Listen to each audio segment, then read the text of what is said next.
The Stone of the Philosophers. By Edward Kelly. This is ascribed to Edward Kelly, Hamburg, 1676. Though I have already twice suffered chains and imprisonment in Bohemia, an indignity which has been offered to me in no other part of the world, yet my mind, remaining unbound, has all this time exercised itself in the study of that philosophy which is despised only by the wicked and foolish, but is praised and admired by the wise. Nay, the saying that none but fools and lawyers hate and despise alchemy has passed into a proverb. Furthermore, as during the preceding 3 years I have used great labor, expense, and care in order to discover for your Majesty that which might afford you much profit and pleasure, so during my imprisonment, a calamity which has befallen me through the action of your Majesty, I am utterly incapable of remaining idle. Hence I have written a treatise, by means of which your imperial mind may be guided into all the truth of the more ancient philosophy, whence, as from a lofty eminence, it may contemplate and distinguish the fertile tracts from the barren and stony wilderness. But if my teaching displease you, know that you are still altogether wandering astray from the true scope and aim of this matter, and are utterly wasting your money, time, labor, and hope. A familiar acquaintance with the different branches of knowledge has taught me this one thing, that nothing is more ancient, excellent, or more desirable than truth, and whoever neglects it must pass his whole life in the shade. Nevertheless, it always was, and always will be, the way of mankind to release Barabbas and to crucify Christ. This I have, for my good, no doubt, experienced in my own case. I venture to hope, however, that my life and character will so become known to posterity that I may be counted among those who have suffered much for the sake of truth. The full certainty of the present treatise time is powerless to abrogate. If your Majesty will deign to peruse it at your leisure, you will easily perceive that my mind is profoundly versed in this study. 1. All genuine and judicious philosophers have traced back things to their first principles, that is to say, those comprehended in the threefold division of nature. The generation of animals they have attributed to a mingling of the male and female in sexual union, that of vegetables to their own proper seed, while as the principle of minerals they have assigned earth and viscous water. 2. All specific and individual things which fall under a certain class, obey the general laws and are referable to the first principles of the class to which they belong. 3. Thus, every animal is the product of sexual union, every plant, of its proper seed, every mineral, of the mixture of its generic earth and water. 4. Hence, an unchangeable law of nature regulates the generation of everything within the limits of its own particular genus. 5. It follows that, with reference to their origin, animals are generically distinct from vegetables and minerals. The same difference exists respectively between vegetables and minerals and the two other natural kingdoms. 6. The common and universal matter of these three principles is called chaos. 7. Chaos contains within itself the four elements of all that is, viz., fire, air, water, and earth, by the mixture and motion of which the forms of all earthly things are impressed upon their subjects. 8. These elements have four qualities: heat, coldness, humidity, dryness. The first inheres in fire, the second in water, the third in air, the fourth in earth. 9. By means of these qualities, the elements act upon each other, and motion takes place. 10. Elements either act upon each other, or are acted on, and are called either active or passive. 11. Active elements are those which, in a compound, impress upon the passive a certain specific character, according to the strength and extent of their motion. These are water and fire. 12. The passive elements, earth and air, are those which by their inactive qualities readily receive the impressions of the aforesaid active elements. 13. The four elements are distinguished, not only by their activity and passivity, but also by the priority and posteriority of their motions. 14. Priority and posteriority are here predicated either with references to the position of the whole sphere, or the importance of the result or aim of the motion. 15. In space, heavy objects tend downwards, and light objects upwards. Those which are neither light nor heavy hold an intermediate position. 16. In this way, even among the passive elements, earth holds a higher place than air, because it delights more in rest, for the less motion, the more passivity. 17. The excellence of result has reference to perfection and imperfection, the mature being more perfect than the immature. Now, maturity is altogether due to the heat of fire. Hence fire holds the highest place among active elements.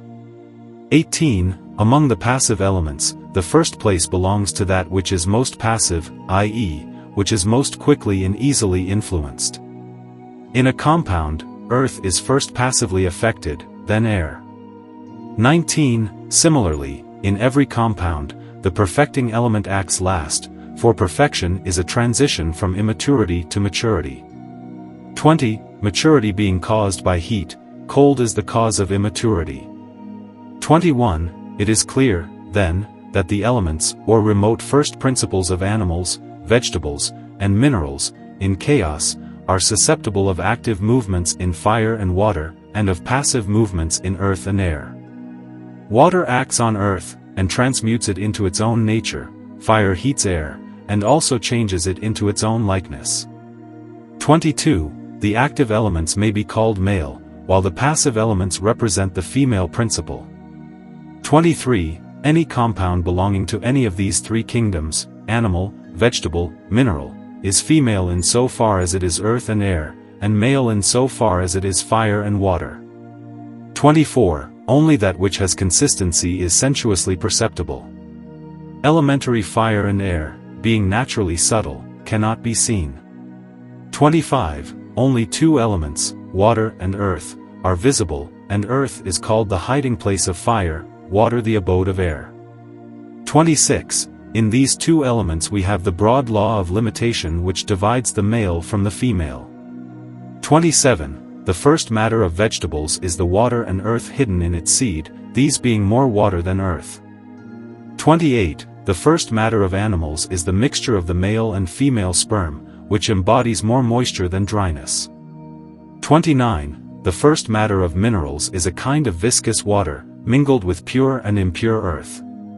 30. Impure earth is combustible sulfur, which hinders all fusion, and superficially matures the water joined to it, as we see in the minor minerals, marcasite, magnesia, antimony, etc.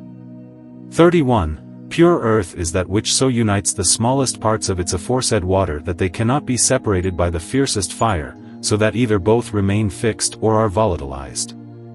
32. Of this viscous water and fusible earth, or sulfur, is composed that which is called quicksilver, the first matter of the metals. 33. Metals are nothing but mercury digested by different degrees of heat. 34. Different modifications of heat cause, in the metallic compound, either maturity or immaturity. 35. The mature is that which has exactly attained all the activities and properties of fire, such as gold. 36. The immature is that which is dominated by the element of water, and is never acted on by fire. Such are lead, tin, copper, iron, and silver. 37. Only one metal, viz., gold, is absolutely perfect and mature. Hence it is called the perfect male body. 38. The rest are immature and, therefore, imperfect. 39. The limit of immaturity is the beginning of maturity, for the end of the first is the beginning of the last. 40. Silver is less bounded bu aqueous immaturity than the rest of the metals, though it may indeed be regarded as to a certain extent impure, still its water is already covered with the congealing vesture of its earth, and it thus tends to perfection. 41. This condition is the reason why silver is everywhere called by the sages the perfect female body. 42. All other metals differ only in the degree of their imperfection, according as they are more or less bounded by the said immaturity. Nevertheless, all have a certain tendency towards perfection, though they lack the aforesaid congealing vesture of their earth. 43. This congealing force is the effect of earthy coldness, balancing its own proper humidity, and causing fixation in the fluid matter. 44. The lesser metals are fusible in a fierce fire, and therefore lack this perfect congealing force. If they become solid when cool, this is due to the arrangement of their aforesaid earthy particles. 45. According to the different ways in which this viscous water and pure earth are joined together, so as to produce quicksilver by coagulation, with the mediation of natural heat, we have different metals, some of which are called perfect, like gold and silver, while the rest are regarded as imperfect. 46. Whoever would imitate nature in any particular operation must first be sure that he has the same matter, and, secondly, that this substance is acted on in a way similar to that of nature. For nature rejoices in natural method, and like purifies like. 47. Hence they are mistaken who strive to elicit the medicine for the tinging of metals from animals or vegetables. The tincture and the metal tinged must belong to the same root or genus, and as it is the imperfect metals upon which the philosopher's stone is to be projected, it follows that the powder of the stone must be essentially mercury. The stone is the metallic matter which changes the forms of imperfect metals into gold, as we may learn from the first chapter of The Code of Truth. The philosophical stone is the metallic matter converting the substances and forms of imperfect metals, and all sages agree that it can have this effect only by being like them. 48. That mercury is the first matter of metals, I will attempt to prove by the saying of some sages. In the Tuba Philosophorum, chapter 1, we find the following words: in the estimation of all sages, mercury is the first principle of all metals. And a little further on, as flesh is generated from coagulated blood, so gold is generated out of coagulated mercury. Again, towards the end of the chapter, all pure and impure metallic bodies are mercury, because they are generated from the same. Arnold writes thus to the King of Aragon: know that the matter and sperm of all metals are mercury, digested and thickened in the womb of the earth.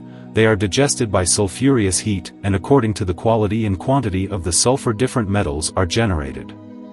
Their matter is essentially the same, though there may be some accidental differences, such as a greater or less degree of digestion, etc. All things are made of that into which they may be resolved, e.g., ice or snow, which may be resolved into water, and so all metals may be resolved into quicksilver, hence they are made out of quicksilver. The same view is set forth by Bernard of Trevisa, in his book on the transmutation of metals. Similarly, quicksilver is the substance of all metals, it is as a water by reason of the homogeneity which it possesses with vegetables and animals, and it receives the virtues of those things which adhere to it in decoction. A little further on the same Trevisan affirms that gold is nothing but quicksilver congealed by its sulfur. And, in another place, he writes as follows: the solvent differs from the soluble only in proportion and degree of digestion, but not in matter, since nature has formed the one out of the other without any addition, even as by a process equally simple and wonderful she evolves gold out of quicksilver. Again, the sages have it that gold is nothing but quicksilver perfectly digested in the bowels of the earth, and they have signified that this is brought about by sulfur, which coagulates the mercury, and digests it by its own heat. Hence the sages have said that gold is nothing but mature quicksilver. Such also is the consensus of other authorities. The sounding of the trumpet gives forth no uncertain note. Extract quicksilver from the bodies, and you have above the ground quicksilver and sulfur of the same substance of which gold and silver are made in the earth. The Way of Ways leads to the same conclusion. Reverend Father, incline thy venerable ears, and understand that quicksilver is the sperm of all metals, perfect and imperfect, digested in the bowels of the earth by the heat of sulfur, the variety of metals being due to the diversity of their sulfur. We find in the same tract a similar canon: all metals in the earth are generated in mercury, and thus mercury is the first matter of metals. To these words Avicenna signifies his assent in chapter 3, as ice, which by heat is dissolved into water, is clearly generated out of water, so all metals may be resolved into mercury, whence it is clear that they are generated out of it. This reasoning is confirmed by the sounding of the trumpet. Every passive body is reduced to its first matter by operations contrary to its nature. The first matter is quicksilver, being itself the oil of all liquid and ductile things. So also the third chapter of the Correction of Fools, the nature of all fusible things is that of mercury coagulated out of a vapor, or the heat of red or white incombustible sulfur. In chapter 1, Of the art of alchemy, we read, all sages agree that the metals are generated from the vapor of sulfur and quicksilver. Again, a passage in the Tuba Philosophorum runs thus, it is certain that every subject derives from that into which it can be resolved. All metals may be resolved into quicksilver, hence they were once quicksilver. If it were worthwhile, I might adduce hundreds of other passages from the writings of the sages, but as they would serve no good purpose, I will let these suffice. Those persons make a great mistake who suppose that the thick water of antimony, or that viscous substance which is extracted from sublimed mercury, or from Mercury and Jupiter dissolved together in a damp spot, can in any case be the first substance of metals. Antimony can never assume metallic qualities, because its water and moisture are not tempered with dry, subtle, earth, and want, moreover, that unctuosity which is characteristic of malleable metals. But, as Shambar well says in the Code of Truth, it is only through jealousy that sages have called the stone antimony. In the same way, those who destroy the natural composition of mercury, in order to resolve it into a thick or limpid water, which they call the first matter of metals, fight against nature in the dark, like blinded gladiators. As soon as mercury loses its specific form, it becomes something else, which cannot thenceforth mingle with metals in their smallest parts, and is made void for the work of the philosophers. Whoever is taken up with such childish experiments, should listen to the sage of Treviso in his Transmutation of Metals. Who can find truth that destroys the humid nature of mercury?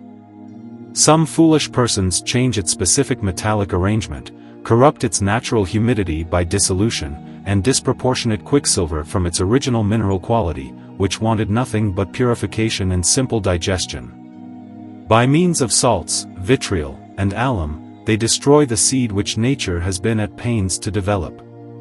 For seed in human and sensitive things is formed by nature and not by art, but by art it is united and mixed. Seed needs no addition, and brooks no diminution. If it is to produce a new thing of the same genus, it must remain the very same thing that was formed by nature. All teaching that changes mercury is false and vain, for this is the original sperm of metals, and its moisture must not be dried up, for otherwise it will not dissolve. Too much fire will cause a morbid heat, like that of a fever, and change the passive into active elements, thus the balance of forces is destroyed, and the whole work marred. Yet these fools extract from the lesser minerals corrosive waters, into which they project the different species of metals, and thus corrode them. The only natural solution is that by which out of the solvent and the soluble, or male and female, there results a new species. No water can naturally dissolve metals except that which abides with them in substance and form, which also the dissolved metals can again congeal. This is not the case with aqua fortis, seeing that it only destroys the specific arrangement. Only that water can rightly dissolve metals which is inseparable from them in fixation, and such a water is mercury, but not aqua fortis, or anything else which those fools are pleased to call mercurial water. Thus far Trevisan. Persons who have fallen into this fatal error may also derive benefit from the teaching of Avicenna on this point. Quicksilver is cold and humid, and of it, or with it, God had created all metals. It is aerial, and becomes volatile by the action of fire, but when it has withstood the fire a little time, it accomplishes great marvels, and is itself only a living spirit of unexampled potency. It enters and penetrates all bodies, passes through them, and is their ferment. It is then the white and the red elixir and is an everlasting water, the water of life, the virgin's milk, the spring, and that alum of which whosoever drinks cannot die, etc. It is the wanton serpent that conceives of its own seed, and brings forth on the same day. With its poison it destroys all things. It is volatile, but the wise make it to abide the fire, and then it transmutes as it has been transmuted, and tinges as it has been tinged, and coagulates as it has been coagulated. Therefore is the generation of quicksilver to be preferred before all minerals. It is found in all ores, and has its sign with all. Quicksilver is that which saves metals from combustion, and renders them fusible. It is the red tincture which enters into the most intimate union with metals, because it is of their own nature, mingles with them indissolubly in all their smallest parts, and, being homogeneous, naturally adheres to them. Mercury receives all homogeneous substances, but rejects all that is heterogeneous, because it delights in its own nature, but recoils from whatsoever is strange. How foolish, then, to spoil and destroy that which nature made the seed of all metallic virtue by elaborate chemical operations. The Rosary bids us be particularly careful, lest in purifying the quicksilver we dissipate its virtue, and impair its active force. A grain of wheat, or any other seed, will not grow if its generative virtue be destroyed by excessive external heat. Therefore, purify your quicksilver by distillation over a gentle fire. Says the sage of Treviso, if the quicksilver be robbed of its due metallic proportion, how can other substances of the same metallic genus be generated from it? It is a mistake to suppose that you can work miracles with a clear limpid water extracted from quicksilver. Even if we could get such a water, it would not be of use either as to form or proportion, nor could it restore or build up a perfect metallic species. For as soon as the quicksilver is changed from its first nature, it is rendered unfit for our operation, since it loses its spermatic and metallic quality.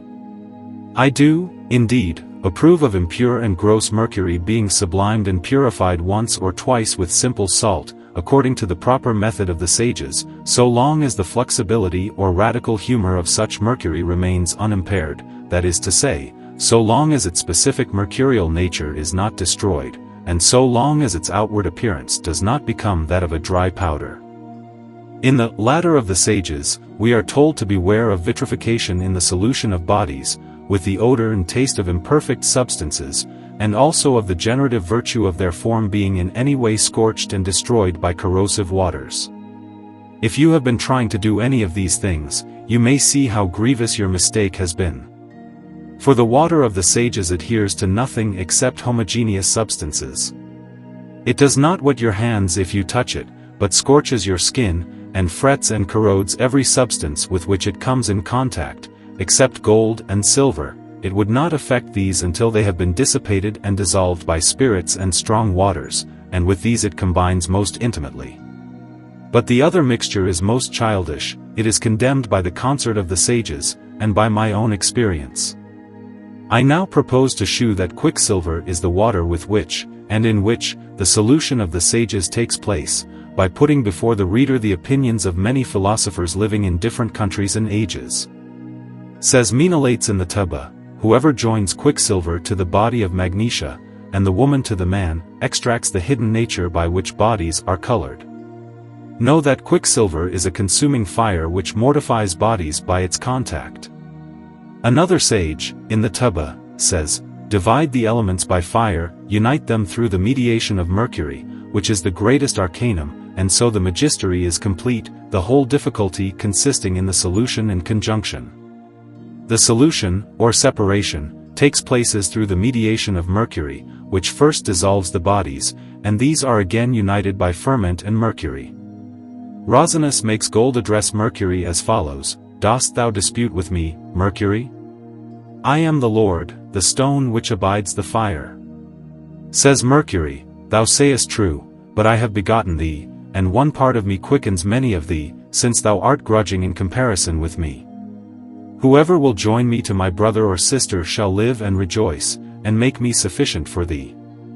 In the 5th chapter of the Book of 3 Words, we read, I tell thee that in Mercury are the works of the planets, and all their imaginations in its pages.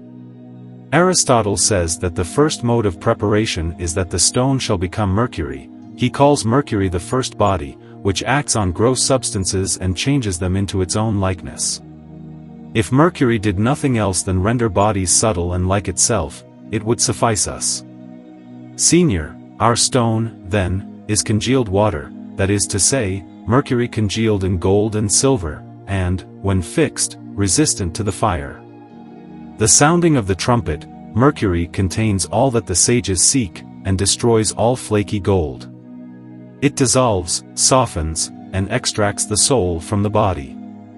The book on the art of alchemy, the sages were first put upon attempting to clothe inferior bodies in the glory and splendor of the perfect body when they discovered that metals differ only according to the greater or smaller degree of their digestion, and are all generated from mercury, with which they extracted gold and reduced it to its first nature. The correction of fools observe that crude mercury dissolves bodies and reduces them to their first matter or nature. Being made of clear water, it always strives to corrode the crude, and especially that which is nearest to its own nature, viz., gold and silver. The same book observes, you can make use of crude mercury as follows, to seal up and open natures, since similar things are helpful one to another. Once more, quicksilver is the root in the art of alchemy, for the sages say that all metals are of it, and through it, and in it, it follows that the metals must first be reduced to mercury, the matter and sperm of all metals. Again, the reason why all metals must be reduced to the nature of vapor is because we see that all are generated of quicksilver, though the mediation of which they came into being. Gratianus, purify laten, i.e., copper, or, with mercury, for laten is of gold and silver, a compound, yellow, imperfect body. The sounding of the trumpet, common mercury is called a spirit. If you do not resolve the body into mercury, with mercury, you cannot obtain its hidden virtue. Art of Alchemy, Chapter 6, the second part of the stone we call living mercury, which, being living and crude, is said to dissolve bodies, because it adheres to them in their innermost being. This is the stone without which nature does nothing. Rosary, mercury never dies, except with its brother and sister. When mercury mortifies the matter of the sun and moon, there remains a matter like ashes. The sage of Treviso, add nothing above ground for digesting and thickening mercury into the nature of gold or of metals. Again, this solution is possible and natural, that is to say, by art as handmade to nature, and is unique and necessary in the work, but it is brought about only by quicksilver, in such proportions as commend themselves to a good workman who knows the inmost properties of nature. Art of Alchemy, who can sufficiently extol mercury, for mercury alone has power to reduce gold to its first nature. From these quotations it is clear what the sages meant by their water, and what they thought of this wonderful liquid, viz., mercury, to which they ascribed all power in the Majesty, for nothing can be perfected outside its own genus. Men digest vegetables, not in the blood of animals, but in water which is their first principle, nor are minerals affected by the vegetable liquid. In the words of the sounding of the trumpet, the whole Majesty consists in dividing the elements from the metals, and purifying them, and in separating the sulfur of nature from the metals. Furthermore, as Hermes says, only homogeneous substances cohere, and only they can produce offspring after their own kind, i.e., if you want a medicine which is to generate metals, its origin must be metallic, since species are tinged by their genus, as the philosopher testifies. In short, our Majesty consists in the union of the male and female, or active and passive, elements through the mediation of our metallic water and a proper degree of heat. Now, the male and female are two metallic bodies, and this I will again prove by irrefragable quotations from the sages. Dantius bids us prepare the bodies and dissolve them. Rhasis, change the bodies into water, and the water into earth, then all is done. Gallienus, prepare the bodies, and purify them of the blackness in which is corruption, till the white becomes white and red, then dissolve both, etc. Khalid, Chapter 1. If you do not make the bodies subtle, so that they may be impalpable to touch, you will not gain your end. If they have not been ground, repeat your operation, and see that they are ground and subtilized. If you do this, you will be directed to your desired goal. Aristotle, bodies cannot be changes except by reduction into their first matter. Khalid, Chapter 5. Similarly, the sages have commanded us to dissolve the body so that heat adheres to their inmost parts, then we proceed to coagulation after a second dissolution with a substance which most nearly approaches them. Menabatus, make bodies not bodies, and incorporeal things bodies, for this is the whole process by which the hidden virtue of nature is extracted. Ascanius, the conjunction of the two is like the union of husband and wife, from whose embrace results golden water. Anthology of Secrets, wed the red man to the white woman, and you have the whole Majesty. The sounding of the trumpet, there is another quicksilver and permanent tincture which is extracted from perfect bodies by dissolution, distillation, sublimation, and subtilization. Hermes, join the male to the female in their own proper humidity, because there is no birth without union of male and female. Plato, nature follows a kindred nature, contains it, and teaches it to resist the fire. Wed the man to the woman, and you have the whole Majesty. Avicenna, purify husband and wife separately, in order that they may unite more intimately, for if you do not purify them, they cannot love each other. By conjunction of the two natures you get a clear and lucid nature, which, when it ascends, becomes bright and serviceable. Art of alchemy, two bodies provide us with everything in our water. Trevisanus, only that water which is of the same species, and can be thickened by bodies, can dissolve bodies. Hermes, let the stones of mixture be taken in the beginning of the first work, and let them be equally mixed into earth. Mirror, our stone must be extracted from the nature of two bodies, before it can become a perfect elixir. Democritus, you should first dissolve the bodies over white-hot ashes, and not grind them except only with water. Rosary of Arnold, extract the medicine from the most homogeneous bodies in nature. I have thus proved the number of the bodies from which the elixir is obtained. I will now shew by quotations what these bodies are. Exposition of the letter of King Alexander, in this art you must wed the sun and the moon. The sounding of the trumpet, the sun only heats the earth and imparts to it his virtue through the mediation of the moon, which, of all stars, most readily receives his light and heat. The correction of fools, sow gold and silver, and they will yield to your labor 1,000-fold, through the mediation of that thing which alone has what you seek.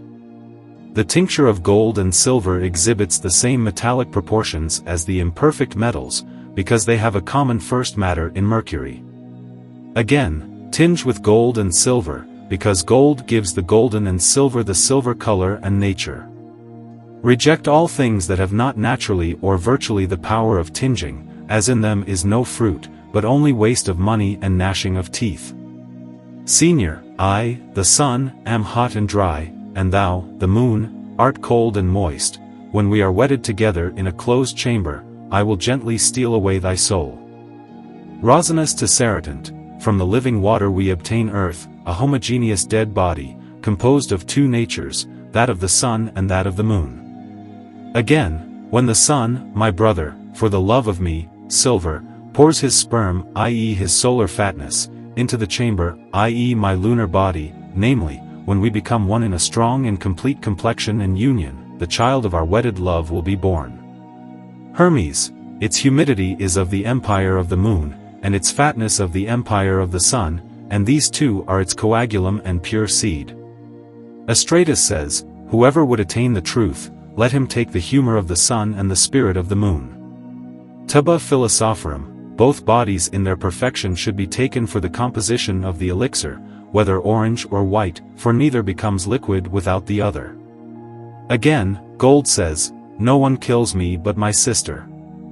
Aristotle, if I did not see gold and silver, should certainly say that alchemy was not true. The sage, the foundation of our art is gold and its shadow.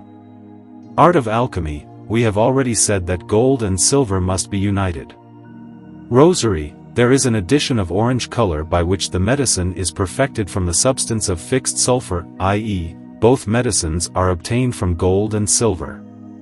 The sage, whoever knows how to tinge sulfur and quicksilver has reached the great arcanum. Gold and silver must be in the tincture, and also the ferment of the spirit. Rosary, the ferment of the sun is the sperm of the man, the ferment of the moon, the sperm of the woman. Of both we get a chaste union and a true generation. The sounding of the trumpet, you want silver to subtilize your gold, and make it volatile by removing its impurity, since the silver has a greater need of the light of gold. Therefore Hermes, as also Aristotle in his treatise on plants, says that gold is its father, and silver its mother, nothing else is needed for our stone. Silver is the field in which the seed of gold is sown.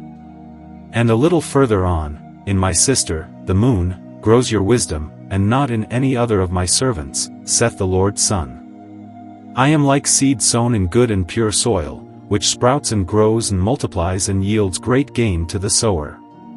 I, the sun, give to thee, the moon, my beauty, the light of the sun, when we are united in our smallest parts. And the moon says to the sun, Thou hast need of me, as the cock has need of the hen, and I need thy operation, who art perfect in morals, the Father of lights, a great and mighty Lord, hot and dry, and I am the waxing moon, cold and moist, but I receive thy nature by our union. Avicenna, in order to obtain the red and the white elixir, the two bodies must be united. For though gold is the most fixed and perfect of the metals, yet if it be dissolved into its smallest parts, it becomes spiritual and volatile, like quicksilver, and that because of its heat. This tincture, which is without number, is called the hot male seed. But if silver be dissolved in warm water, it remains fixed as before, and has little or no tincture, yet it readily receives the tincture in a temperament of hot and cold, and is called the cold, dry, female seed. Gold or silver by themselves are not easily fusible, but a mixture of the two melts readily, as is well known to goldsmiths. Hence if our stone did not contain both gold and silver, it would not be liquid, and would yield no medicine through any magistery, nor tincture, for if it yielded tincture it would still have no tinging power. And a little further on, take heed, then, and operate only on gold, silver, and quicksilver, since all the profit of our art is derived from these three. I may add that crude mercury is the water which the sages have used for the purpose of solution. I have proved that two bodies must be dissolved, and that they are no other than gold and silver. Now I will describe the conjunction of these two bodies by means of the crude mercury of the sages. The light of lights, know that it is gold, silver, and mercury that whiten and redden within and without. The dragon does not die, unless he be killed with his brother and sister, and it must be not by one, but by both together. The ladder of the sages, others say that a true body must be added to these two, to strengthen and shorten the operation. Treasury of the sages, our stone has body, soul, and spirit, the imperfect body is the body, the ferment the soul, and the water the spirit. The way of ways, the water is called the spirit, because it gives life to the imperfect and mortified body, and imparts to it a better form. The ferment is the soul, because it gives life to the body, and changes it into its own nature. Again, the whole Majesty is accomplished with our water, and of it. For it dissolves the bodies, calcines and reduces them to earth, transforms them into ashes, whitens and purifies them, as Moraina says, azoth and fire purify latent, that is to say, wash it and thoroughly remove its obscurity. Latent is the impure body, azoth is quicksilver. The sounding of the trumpet, as without the ferment there is no perfect tincture, as the sages say, so without leaven there is no good bread. In our stone the ferment is like the soul, which gives life to the dead body through the mediation of the spirit, or mercury. The Rosary and Peter of Zelentum say, if the ferment, which is the medium of conjunction, be placed in the beginning, or in the middle, the work is more quickly perfected. The sounding of the trumpet, the elixir of the sages is composed of three things, viz., the lunar, the solar, and the mercurial stone. In the lunar stone is white sulfur, in the solar stone red sulfur, and the mercurial stone embraces both, which is the strength of the whole Majesty. Eximinus, the water, with its adjuncts, being placed in the vessel, preserves them from combustion. The substances being ground with water, there follows the ascension of the athelia, and the imbibition of water is sufficient by itself to complete the work.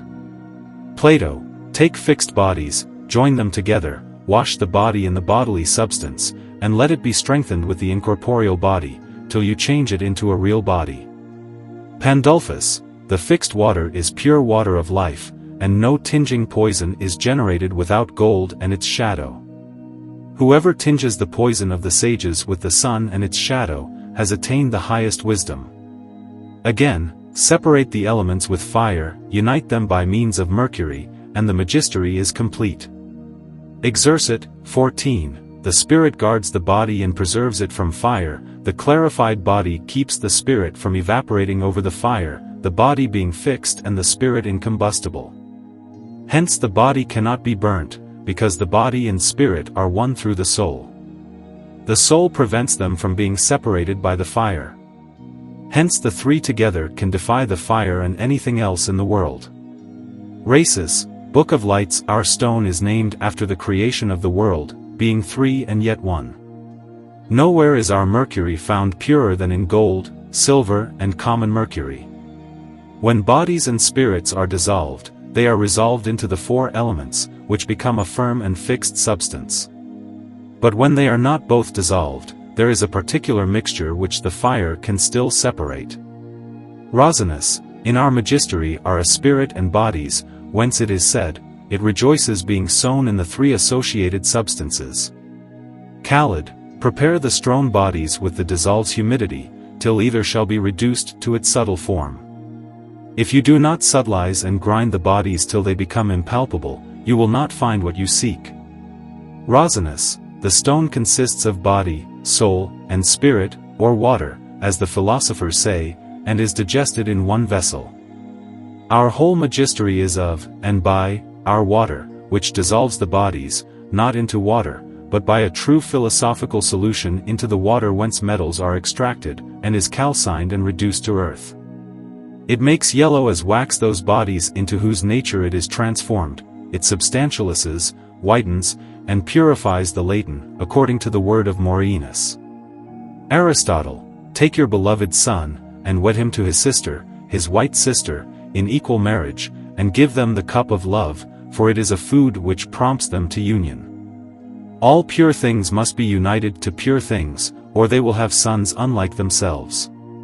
Therefore, first of all, even as Avicenna advises, sublime the mercury, and purify in it impure bodies. Then pound and dissolve. Repeat this operation again and again. Ascanius, stir up war between copper and mercury till they destroy each other and devour each other. Then the copper coagulates the quicksilver congeals the copper, and both bodies become a powder by means of diligent imbibition and digestion. Join together the red man and the white woman till they become ethelia, that is, quicksilver. Whoever changes them into a spirit by means of quicksilver, and then makes them red, can tinge every body. As to the nature of this copper, Gratianus instructs us in the following words: make laden white, i.e., whiten copper with mercury, because laden is an orange imperfect body, composed of gold and silver. I advise all and sundry to follow my teaching, as to the correctness of which my quotations from the ancients can leave no doubt, which also has received further confirmation from my own experiments. Any deviation from this course leads to deception, except only the work of Saturn, which must be performed by the subtilization of principles. The sages say that homogeneous things only combine with each other, make each other white and red, and permit of common generation. The important point is that mercury should act upon our earth. This is the union of male and female, of which the sages say so much. After the water, or quicksilver, has once appeared, it grows and increases, because the earth becomes white, and this is called the impregnation. Then the ferment is coagulated, i.e., joined to the imperfect prepared body, till they become one in color and appearance. This is termed the birth of our stone, which the sages call the king. Of this substance it is said in the art of alchemy, that if any one scorches this flower, and separates the elements, the generative germ is destroyed. I conclude with the words of Avicenna: the true principle of our work is the dissolution of the stone, because solved bodies have assumed the nature of spirits, i.e., because their quality is drier. For the solution of the body is attended with the coagulation of the spirit. Be patient, therefore, digest, pound, make yellow as wax, and never be weary of repeating these processes till they are quite perfect. For things saturated with water are thereby softened. The more you pound the substance, the more you soften it, and subtilize its gross parts, till they are thoroughly penetrated with the spirit and thus dissolved. For by pounding, roasting, and fire, the tough and viscous parts of bodies are separated. Finally, I do you to wit, sons of knowledge, that in the work of the sages there are three solutions. The first is that of the crude body. The second is that of the earth of the sages. The third is that which takes place during the augmentation of the substance. If you diligently consider all that I have said, this Majesty will become known to you. As for me, how much I have endured on account of this art, history will reveal to future ages. The end.